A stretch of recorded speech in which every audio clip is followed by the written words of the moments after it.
नमस्कार. सगळ्यांनी देव दीपावलीच्या हार्दिक हार्दिक शुभेच्छा. काही जण म्हणतात व्हिडिओ नाही बनवले 2-3 दिवस. तर माझी मानसिकता नव्हती.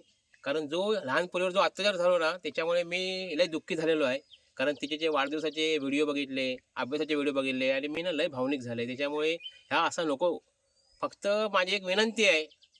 मी काय बोलून काय होणार नाही एवढा. पण मी विनंती करतोय आमच्या राजकारण्यांनी आणि पोलीस बांधवांनी म्हणजे आमदार, खासदार, मंत्री, त्याच्यानंतर मुख्यमंत्री, पंतप्रधान, राष्ट्रपती सगळ्यांनी मी हात जोडून विनंती करते आणि माझ्या पोलीस बांधवांनी विनंती करते, की तुम्ही सगळे संघटित व्हा आधी.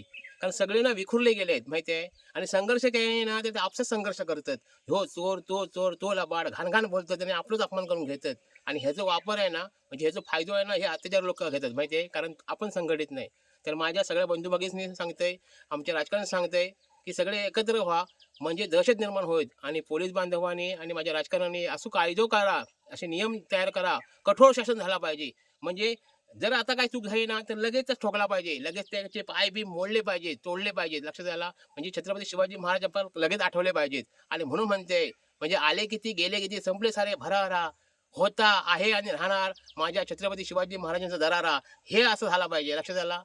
नाहीतर होतंय कसं माहिती तुम्ही आम्ही लक्ष देत नाही आणि हा सगळा चाललाय. त्याचं शासन होत नाही आणि नवीन-नवीन गुन्हे घडतायत. तर हे मी कळकळीने बोलते.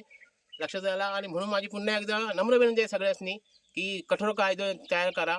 म्हणजे माझी पुढची पिढी आहे ना, म्हणजे माझे माता बंधूंनी जर सेफ राहतील आणि दुसरी गोष्ट म्हणजे नेणार आपण कायच नाही. किती संपत्ती ठेवा तयार करून ती सगळी इकडे जाणार आहे आणि सगळ्यांची तिकीट काढलेली आहे. त्याच्यावर फक्त तारीख नाही, वेळ नाही. तेव्हा सगळे आपण मरणार आहेत. त्याच्यामुळे जास्तीत जास्त समाजकारणासाठी कार्य करा.